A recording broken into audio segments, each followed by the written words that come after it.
fortress did not have to defeat an attacking army. It only had to keep that army outside. Every wall, ditch, and cannon was designed around that single purpose. An attacker approaching across open ground could be seen long before he reached the defenses. Artillery fired from protected positions. Infantry fired from above. And even if the attackers reached the wall, they still had to cross the ditch, raise their ladders, and climb into men waiting for them. Yet fortresses were captured throughout the 18th and 19th centuries. Some fell after weeks of bombardment. Others were taken in a single violent night. And some surrendered before the final attack even began. But there was no safe way inside. Every method forced the commander to choose what he was willing to sacrifice: time, ammunition, or men. So how did an army actually capture a fortress? The fastest solution was also the most obvious: attack the wall directly. Soldiers carried ladders toward the defenses while artillery and infantry tried to cover their advance.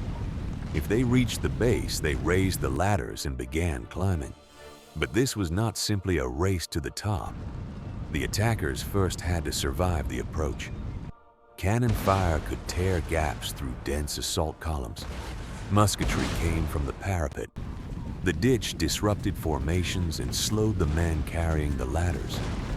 And once the first soldier climbed above the wall, he faced another problem. He was alone. The defenders could attack him before the next men arrived. Even if several soldiers reached the parapet, they occupied only a narrow section of it. The garrison could concentrate reserves against that one point and push them back over the edge. A successful escalade, therefore, depended on speed, surprise, and several attacks happening at once. One group might attract the defenders toward the main assault. Another could search for a neglected wall, gate, or outwork. At Badajoz in 1812, the main attacks against the prepared breaches became a slaughter. But troops attacking elsewhere succeeded in scaling less heavily defended parts of the fortress. The most obvious entrance wasn't the one that finally decided the battle. That revealed the central problem of a direct assault.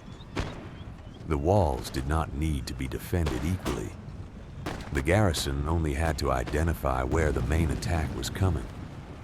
So, before sending infantry forward, commanders often tried to change the battlefield itself. Siege artillery was not placed merely to fire randomly into the town. Its first task was to reduce the fortress's ability to answer. Guns on the walls had protection, height, and prepared fields of fire. An attacking battery exposed in the open could be destroyed before it achieved anything. So the besiegers concentrated guns, built protected positions, and selected particular sections of the defenses. Some batteries targeted enemy cannon. Others fired repeatedly at the same stretch of wall. The purpose was not to flatten the entire fortress. That would consume too much time and ammunition. The purpose was to create local superiority, silence several guns, damage one bastion, and open one path for the infantry. At Ciudad Rodrigo in January 1812, British batteries opened 2 breaches before the assault. The attack then struck both openings while other troops attempted to scale the walls elsewhere. The defenders were not facing one threat, but several at the same time. But breaking the wall did not remove the danger. It concentrated it. From a distance, a breach could look like an open gate. Up close, it was usually a slope of broken stone, earth, and timber. Men climbing through it could not maintain a clean formation. They stumbled over rubble. Units became mixed together. Officers lost control, and every soldier was moving toward a point the defenders had been watching for hours or days. The garrison could build a new barricade behind the damaged wall. Guns could be positioned to fire into the opening, Infantry could shoot from both sides. Mines or explosive charges might be prepared beneath the path of the assault. The breach had solved one problem, the height of the wall, but it had created another. The attacking army now had an entrance that was narrow, obstructed, and completely predictable. At Badajoz, repeated attacks against the principal breaches failed under intense fire and prepared obstacles. Thousands of men were compressed into the ditch and the approaches. The main assault stalled, even though the walls had already been broken.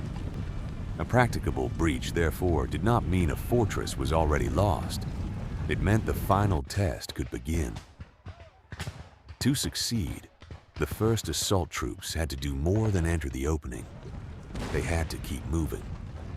If they stopped inside the breach, the men behind them continued arriving, and the entire column became trapped.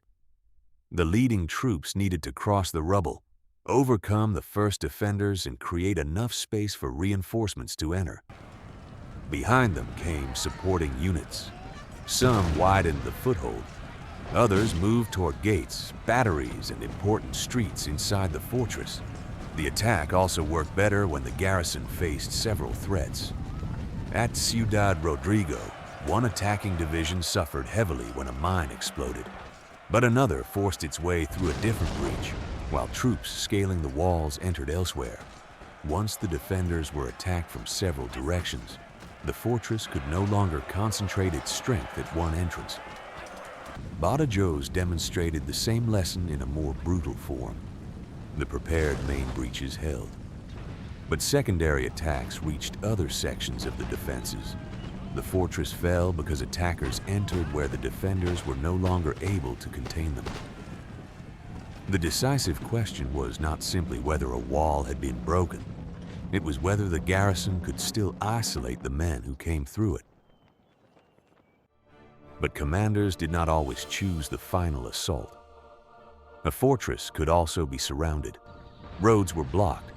Food and ammunition could no longer enter. Messages and reinforcements became harder to move. And the garrison had to calculate how long its supplies and its hope of relief would last.